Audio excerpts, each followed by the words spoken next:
Welcome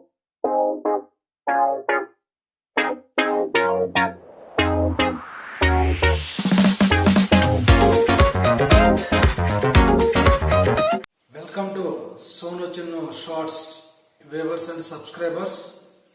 Today we are going to discussing about lesson number 9, a village economy Rampur. అనగా Rampuram village యొక్క ఆర్థిక వ్యవస్థ గురించి ఈ యొక్క లెసన్లో మనం డిస్కస్ చేయబోతా ఉన్నాం. ముఖ్యంగా ఈ లెసన్ అంతా కూడా ఒక జనరలైజ్డ్గా మనము అర్థం చేసుకొని జనరలైజ్డ్గా రాయవలసినటువంటి అవసరం ఉంటుంది. సో ఇక్కడ క్వశ్చన్ అండ్ ఆన్సర్స్ అనే దానికన్నా కూడా న్యాచురల్ కాన్సెప్ట్స్ అనగా ఒక విలేజ్ తీసుకొని ఆ విలేజ్లో అగ్రికల్చర్ మీద డిపెండ్ అయ్యి చేస్తున్నటువంటి పనులేంటి, నాన్ అగ్రికల్చర్ మీద చేస్తున్నటువంటి పనులేంటి, అలాగే small scale farmers, landlords or big farmers, tenants, అలాగే సెల్ఫ్ ఎంప్లాయ్మెంట్, ఇలాంటి అనేక అంశాలు ప్రతి విలేజ్లో ఉన్నట్టుగానే ఈ విలేజ్లో కూడా ఉండడం జరిగింది. సో ఆ విలేజ్ యొక్క పూర్తి స్థాయి ఆర్థిక వ్యవస్థ దేని మీద ఆధారపడి ఉన్నది అనే అంశాలని ఇక్కడ డిస్కస్ చేయడం జరిగింది. అనగా ఆ విలేజ్ ప్రజలు వారి యొక్క జీవనాధారం లేదా జీవనోపాధి, లైవ్లీహుడ్ అనేటువంటిది ఏ రంగాల మీద, ఏ పనులు లేదా వర్క్స్ మీద డిపెండ్ అయి ఉంది, ఏ విధంగా వారి యొక్క లైవ్లీహుడ్కి కావాల్సిన ఎర్నింగ్స్ని సంపాదిస్తూ ఉన్నారు, ఏ పని చేస్తూ సంపాదిస్తూ ఉన్నారు అనేటువంటి కోణంలో ఈ లెసన్ ఇవ్వడం జరిగింది. అలాగే ఫార్మర్స్ గురించి ఈ లెసన్లో ఎక్కువగా ఫోకస్ చేయటము సో మనము చూస్తా ఉన్నాం. ఈ లెసన్లో ఇంపార్టెంట్ క్వశ్చన్స్ అని చెప్పుకోవడం కన్నా మనము ఈ యొక్క కాన్సెప్ట్ ఓరియంటెడ్గా ఈ లెసన్ని మనము చదవాలి. అప్పుడు ఈ లెసన్ నుంచి మనం ఏ క్వశ్చన్ ఇచ్చినా ఆన్సర్ చేయగలుగుతాం. ఫర్ ఎగ్జాంపుల్ 2 మార్క్స్ కేటగిరీ కింద చూసుకున్నట్లయితే ఇక్కడ దళ అనేటువంటి ఒక వర్కర్ ఉన్నాడు, అలాగే గోవింద్ అనే స్మాల్ స్కేల్ ఫార్మర్, తేజ్పాల్ అనేటువంటి ల్యాండ్ లార్డ్, సవిత అనేటువంటి small scale farmer cum tenant so మనం చూస్తూ ఉన్నాం. అలాగే మిస్త్రీలాల్, ఈ విధంగా కొన్ని క్యారెక్టర్స్ ఉన్నాయి.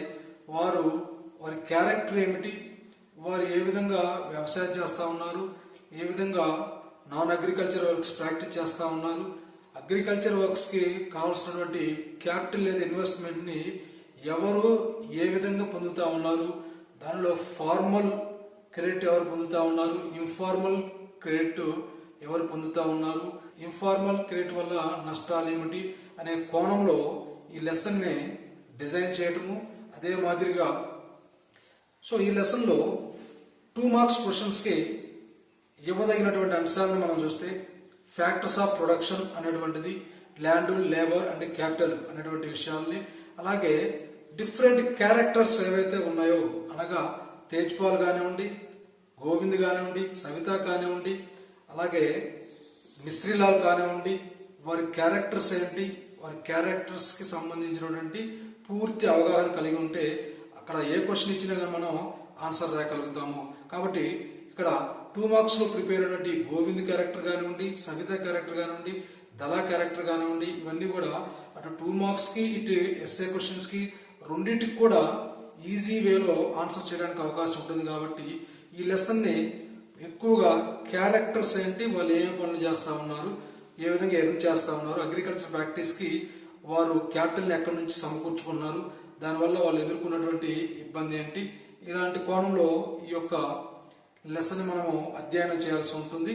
అదే మాదిరిగా 4 మార్క్స్కి లేదా ఎస్ఏ క్వశ్చన్స్కి వచ్చేసరికి మనం ఇక్కడ సేమ్ పీస్ ఆఫ్ ల్యాండ్ నుంచి ఎక్కువ ప్రొడక్షన్ ఏ విధంగా మనము గెయిన్ చేయగలుగుతాము అంటే అదే భూమి నుంచి అదే క్వాంటిటీ ఉన్న పరిమాణం ఉన్నటువంటి లేదా వైశాల్యం ఉన్నటువంటి భూమి నుంచి ఎక్కువ ప్రొడక్షన్ లేదా డబుల్ ప్రొడక్షన్ సాధించడానికి మనం ఏం చేయాలి అనేటువంటి మార్గాల్ని మనము క్షుణ్ణంగా అధ్యయనం చేయాలి. అదే మాదిరిగా ఈ లెసన్లో మనం చూసుకుంటే different types of farmers, small scale farmers, tenants, landlords, వీరంతా కూడా వారి యొక్క ఇన్వెస్ట్మెంట్ లేదా క్యాపిటల్ అంటే పెట్టుబడికి కావలసినటువంటి ధనాన్ని ఏ విధంగా సమకూర్చుకుంటున్నారు, బ్యాంక్స్ నుంచా, ల్యాండ్ లార్డ్స్ నుంచా, లేకపోతే అదర్ సోర్సెస్ ఏమైనా ఉన్నాయా అనే కోణంలో మనము ఈ లెసన్ని ఫోకస్ చేసినట్లయితే ఎస్ఐ క్వశ్చన్ రాయడానికి అవకాశం ఉంటుంది. ఎస్ఐ క్వశ్చన్ విభాగంలో different types of farmers, landlords, tenants and small scale farmers, how they get loans or invest for their agriculture practice అనేటువంటి క్వశ్చన్. అదే మాదిరిగా మనము how can we increase the production in the same piece of land అనేటువంటి question కూడా మనము concentration చేయాల్సి ఉంటుంది.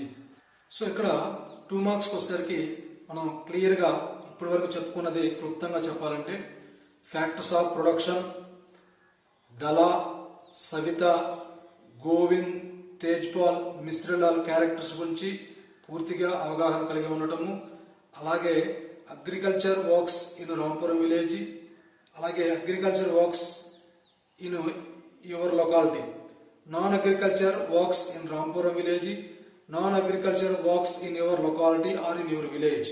So ఈ విధంగా జనరలైజ్డ్ క్వశ్చన్స్ని ఇవ్వడానికి అవకాశం ఉంటుంది.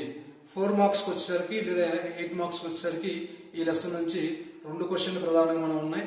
ఒకటి డిఫరెంట్ టైప్స్ ఆఫ్ ఫార్మర్స్ అంటే tenants, small scale farmers, big farmers or landlords ఏ విధంగా వారి యొక్క క్యాపిటల్ లేదా ఇన్వెస్ట్మెంట్ని వారి యొక్క అగ్రికల్చర్ ప్రాక్టీస్ కోసం ఎక్కడి నుంచి తీసుకోవడం జరుగుతూ ఉంది, దానివల్ల వాళ్ళు ఎదుర్కొన్నటువంటి సమస్యలు ఏంటి, ఫార్మల్ క్రెడిట్, ఇన్ఫార్మల్ క్రెడిట్ అనేటువంటి అంశాల గురించి మనము ఒక క్వశ్చన్గా అధ్యయనం చేయాలి. రెండవ క్వశ్చన్గా చూస్తే సేమ్ పీస్ ఆఫ్ ల్యాండ్ నుంచి అంటే ఒకే భూమి నుంచి, ఒకే భూమి అంటే ఫర్ ఎగ్జాంపుల్ 1 హెక్టార్ అనుకుందాం, అదే హెక్టార్ నుంచి ఎక్కువ రాబడి లేదా డబుల్ రాబడి అంటే డబుల్ ఇన్కమ్ని ఏ విధంగా పొందగలుగుతాం అంటే from the same piece of land how we can get more production or double production. So అనేటువంటి క్వశ్చన్ మనము రాయాల్సి ఉంటుంది. ఇది రెండవ క్వశ్చన్. సో ఇవి 8 మార్క్స్కి దీనిలో ఇవ్వదగినటువంటి క్వశ్చన్స్. సో ఇది జనరలైజ్డ్గా చదివితే ఈజీగా గుర్తుంటుంది, జనరలైజ్డ్గా రాసేటువంటి లెసన్. కాబట్టి ఈ లెసన్ నుంచి మీరు ఎటువంటి కష్టం లేకుండా, ఇబ్బంది లేకుండా ఈజీగా ఒక కథ చదివినట్టు చదివి ఆన్సర్ చేస్తే అక్కడ ఉన్న క్యారెక్టర్స్ గుర్తుపెట్టుకుంటే జనరలైజ్డ్ ప్రాబ్లమ్స్, రైతులు పడేటువంటి ఇబ్బందులు, పెట్టుబడికి ఎక్కడి నుంచి small scale farmers, big farmers and tenants అంటే కౌలు రైతులు ఎక్కడి నుంచి వారు ఈ యొక్క పెట్టుబడిని సమకూర్చుకుంటున్నారు, ఏ విధానంలో అనేటువంటి కోణంలో జనరలైజ్డ్గా. అలాగే మరొకటి, సో అదే భూమి నుంచి భూమి పెరగకుండా, భూమి యొక్క ఎక్స్టెన్షన్ అనేది లేకుండా సేమ్ ల్యాండ్లో డబుల్ ప్రొడక్షన్ అనేది ఏ విధంగా పొందుతాం అనేది కూడా ఒక జనరల్ క్వశ్చన్. సో ఇలాగా ఒక జనరలైజ్డ్గా క్యారెక్టర్స్ని, కంటెంట్ని యూజ్ చేసి ఈ యొక్క లెసన్కి ఎటువంటి కష్టం లేకుండా ఒక్కసారి ఒక కథలాగా చదువుకొని క్యారెక్టర్స్ గుర్తుపెట్టుకొని వాటి గురించి ఈజీగా రాసి మంచి మార్కులు తెచ్చుకునే అవకాశం ఉన్నటువంటి లెసన్ ఈ యొక్క రాంపురం విలేజ్. మన వీడియో కనుక మీకు నచ్చినట్లయితే మన సోను చిన్ను షార్ట్స్ ఛానల్ని తప్పకుండా సబ్స్క్రైబ్ చేయండి, లైక్ చేయండి, షేర్ చేయండి.